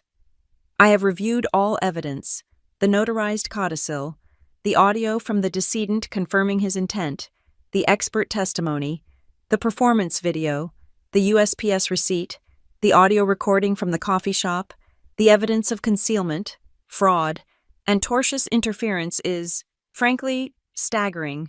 She looked directly at me. The court is satisfied that Ms. Aspen Rodriguez is the sole and intended beneficiary of the estate of Gustav Whitman. I let out a breath I had been holding for 8 years. However, the judge said, holding up a hand, the room tensed. Mr. Lyle's original objection, while poorly argued, had a kernel of merit. The video, Exhibit A, was performed after Ms. Rodriguez had accessed the safe deposit box. It could be argued she learned the test, rather than fulfilling it innately. Marta stood. Your Honor, the pawn shop was not under oath and was not recorded. The judge cut her off. I am satisfied, but for the appeal that will inevitably follow, I want the record to be ironclad. I want to close the final loop. We have the proof of his wishes in the metal briefcase, the notebooks, the private arrangements, the evidence of a sound and brilliant mind. She looked at me. It was not an unkind look. It was a challenge. Ms. Rodriguez, Judge Bell said, you have proven your mother concealed the will. Now, I am asking you to prove why she concealed it. Prove to this court, in this moment, that you possess the innate understanding your grandfather spoke of. Can you demonstrate, right now, the intent and the specific, unique musical identity of the testator, using the evidence from that case? The room was silent. I looked at Marta. I looked at Ralph, who was sitting in the back row, his hands clasped. I stood up, my voice clear. Yes, Your Honor, I can... My voice was clear. Yes, Your Honor, I can... The silence in the courtroom was no longer just quiet. It was electric. Judge Bell nodded once. Proceed. Marta Quinn did not look surprised. She looked prepared. She nodded to the back of the courtroom. Ralph stood up. He was holding the L5 case. A bailiff took the case, inspected it in a brief, strange moment of legal theater, and brought it to the witness stand. A single microphone, usually used for testimony, was angled toward the guitar. I walked past my mother's table. I did not look at her. I felt the heat of her stare, a mixture of disbelief and pure, undiluted hatred. I opened the case. The guitar gleamed under the flat fluorescent lights. I lifted it. The weight was familiar. a solid, grounding force. I plugged it into the small amplifier they had provided. A low hum filled the room. I stood before the microphone. I looked at Judge Bell. "Your Honor," I said, my voice steady, amplified slightly by the microphone. "The codicil, Exhibit A, stated that I must demonstrate an innate understanding of my grandfather's musical signature. The defense argued this was vague. The audio tape, Exhibit B, proved it was specific. I will now perform that signature. Just as I did for the affidavit, I did not wait for approval. I played Body and Soul. I played it exactly as I had at the Riverside Club. My fingers were not shaking. The hunger was gone. The fear was gone. There was only the music, a pure, clean logic. The courtroom, the lawyers, the money, it all dissolved. There was only the structure of the song. I reached the bridge. The room held its breath. I saw my mother lean forward. I saw Grant Lyle watching, baffled. I played the chord. The 13 flat 9 voicing, the tritone substitution. I let the dissonance hang in the air. That beautiful, aching sound of defiance, just as I had been taught. As the note rang out, Marta Quinn moved. She nodded to the clerk. "Exhibit C, Your Honor, the waveform comparison. On the screen, now." 2 images appeared on the large court monitor. The top was labeled Gus Whitman, Private Take. The bottom, Aspen Rodriguez, Live Performance, Exhibit A. They were identical. The spikes of the sound, the frequency, the duration of the note. It was a perfect digital fingerprint. The sound I had just made in the room was the exact same sound he had recorded on that tape. "The peak harmonics match," Marta said, her voice like a scalpel. "The decay time is identical to the 1,000th of a second. This is not interpretation. It is a key, fitting into a lock." Judge Bell stared at the screen. She stared at me. She nodded slowly. "The standard for intent is met. The test is satisfied." She turned her gaze to my mother. "And the USPS receipt confirms the act of concealment. The court is ready to rule." Grant Lyle stood up, but it was a gesture of defeat. "Your Honor, my clients, we withdraw our objections." Amber let out a sharp, broken sob. My mother just stared at the floor, her hands twisting the strap of her expensive handbag, twisting and twisting. Judge Bell looked down at the documents before her. "This court, having reviewed all evidence, finds the following one. The codicil of Gustav Whitman, dated February 2016, is ruled valid, sound, and legally binding. The decedent's intent was clear, precise, and executed through a verifiable, technical test. 2. Ms. Aspen Rodriguez, having satisfied the conditions of the codicil, is hereby affirmed as the sole and exclusive beneficiary of the estate of Gustav Whitman and all associated assets, including the Blue Crown Publishing Catalog and the unreleased masters from Silver Lantern Records. 3. Darlene Rodriguez and Amber Rodriguez, having been found to have engaged in fraudulent concealment and tortious interference with an inheritance, are barred from any claim. This court further orders that any and all benefits, funds, or properties already derived from the estate, if any, be repaid in full to the beneficiary, with interest. 4. This court issues a formal warning regarding the clear obstruction of justice and attempted evidence tampering. This court reserves the right to refer this matter to the district attorney for criminal charges. Lyle had his head bowed. Amber was crying silently, fat tears of self-pity rolling down her face.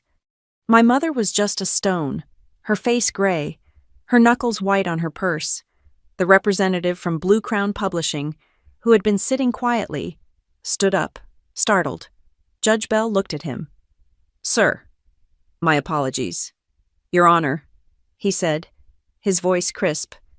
"David Gendel, Blue Crown Publishing, with the court's permission, as the beneficiary has now been legally affirmed." He walked forward and placed a heavy bound document on Marta's table. "This is the revised acquisition term sheet for $3.1 million and the accompanying letter of credit, pending Ms. Rodriguez's signature. Congratulations, Ms. Rodriguez. It was done. In the courtroom. A public transfer of power. I stood. I felt calm. Your Honor, I said, my voice ringing in the silence. I wish to formalize my request that 3% of all future earnings from this estate be placed in the Gus Whitman Jazz Scholarship Fund, to be administered by Mr.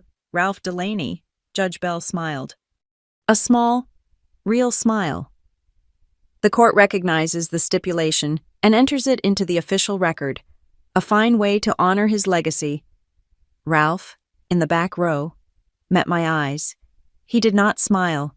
He just nodded, his face full of a profound, painful pride. He whispered softly, his voice too quiet for anyone else to hear. He chose you, through the music. I stood there, my hand resting on the smooth wood of the L5. Judge Bell lifted her gavel.